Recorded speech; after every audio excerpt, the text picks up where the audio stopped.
la mobilisation de ces propriétés donc, que nous venons d'obtenir grâce à la bijection de la fonction Ln donc, et des propriétés algébriques nous permettent de résoudre des équations avec Ln.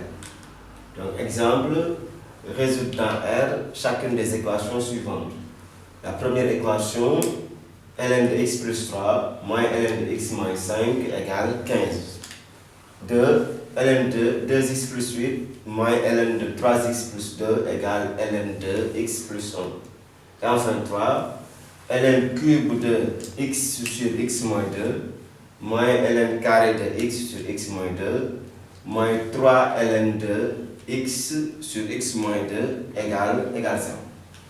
Donc, allons-y pour la résolution de ces équations. Donc, la première, ln de x moins 3 plus 3 moins ln de x moins 5 égale ln de 15. Donc, en présence d'une équation avec ln, le premier réflexe, la première chose, c'est de trouver d'abord le domaine de validité de cette équation. Donc, là où l'équation est bien définie. Parce que nous avons affaire à une fonction ln, et une fonction ln n'est pas définie partout. Donc, notre équation là est définie.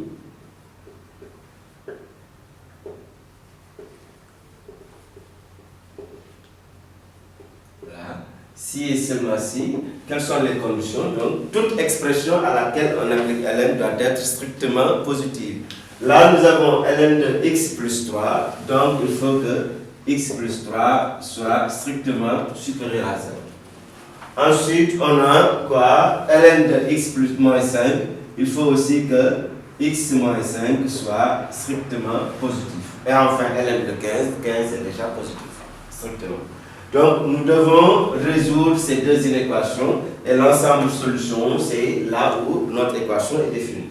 Pour cela, de façon pratique, donc il suffit de faire un tableau de signes à deux lignes pour avoir le signe donc de chacune de ces expressions.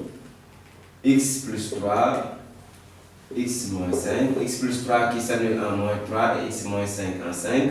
Donc dans l'ordre, on a moins 3 et 5. X plus 3 s'annule en moins 3, signe de A, signe contraire. X plus 5 s'annule en 5, signe de A, signe contraire. Et là, nous cherchons là où les deux conditions sont simultanément vérifiées, c'est-à-dire x plus 3 strictement positive et x moins 5 strictement positive. C'est où nous avons les deux conditions réunies ici. Par conséquent, le domaine de validité de notre équation, c'est égal à l'intervalle ouvert 5 plus 9. Donc, on va résoudre l'équation dans l'intervalle 5 plus l'infini. Maintenant, nous reprenons notre équation. Ln de x plus 3 moins ln de x moins 5 égale ln de 15. Donc, pour résoudre cette équation, il faut transformer l'équation jusqu'à avoir une égalité de 2 ln. Ln de A égale ln de B, ça équivaut à A égale B. Donc, il faut nécessairement transformer notre équation. Et pour cela, grâce aux propriétés algébriques de la fonction ln, on peut transformer déjà le premier membre de cette équation. Ln de x moins plus 3 moins ln de x moins 5.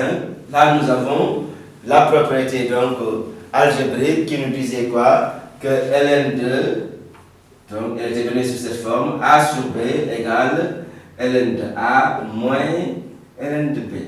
Et là, ne pas oublier que nous avons une égalité, et une égalité, ça s'utilise dans les deux sens. Quand j'ai ln de a sur b, je peux l'écrire, si a et b sont strictement positifs, c'est ln de a moins ln de b. Mais réciproquement, si j'ai ln de a moins ln de b, je peux l'écrire donc ln de, c'est égal à ln de a sur b. Par conséquent, ln de x plus 3 moins ln de x moins 5, ceci est égal à ln de du quotient x plus 3 sur x moins 5 grâce à cette propriété algébrique ln de a sur b égale ln de a moins ln de b. Une égalité, encore une fois, ça s'utilise dans les deux sens. Ceci est égal à ln de 15. Et là, nous sommes dans la condition d'application de cette propriété analytique ln de A égale ln de B, ça équivaut à A égale B. Donc ln de x plus 3 sur x moins 5 égale ln de 15. Ceci donc est équivalent, donc équivaut à ln de x plus 3 sur x moins 5 égale ln de 15, ça équivaut à x plus 3, voilà, sur x moins 5 égale 9.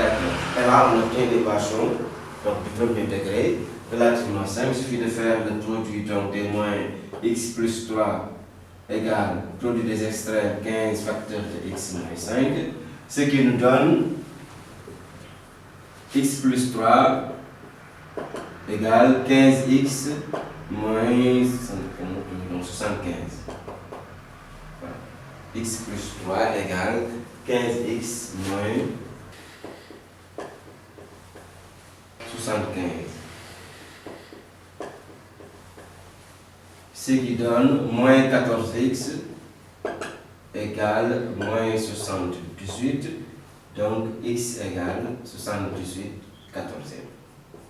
Voilà notre candidat solution. Puisque c'est simplifiable, on simplifie par 2. X égale 78 par 2, donc 14 par 2, ça fait 7. Et 78 par 2,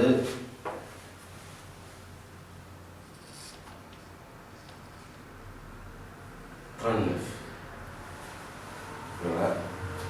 Donc x égale 39. Mais attention, pour l'instant, 39 n'est pas la solution de cette équation. 39 est un candidat pour être solution. Pour être solution, donc, il faut que le candidat appartienne au domaine de validité. Ce n'est pas pour rien qu'on a déterminé le domaine de validité donc avant d'attaquer la résolution de l'équation.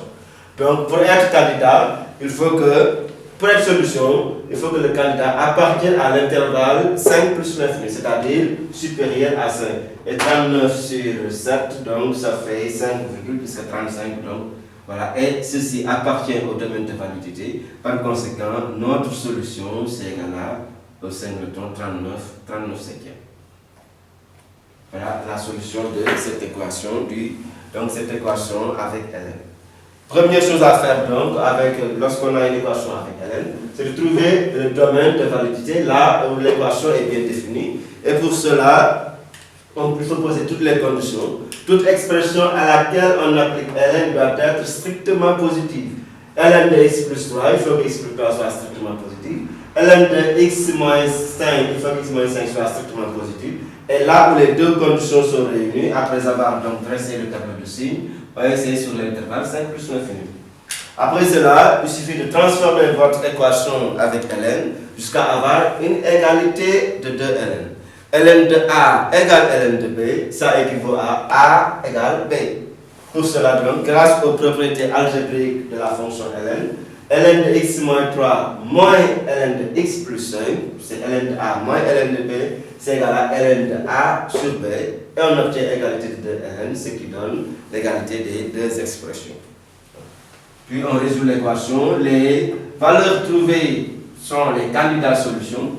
Maintenant, pour être effectivement solutionné notre équation, il faut que ce candidat appartienne au domaine de validité. Ici, on trouve 39 septième qui est supérieur à 5, donc c'est notre solution.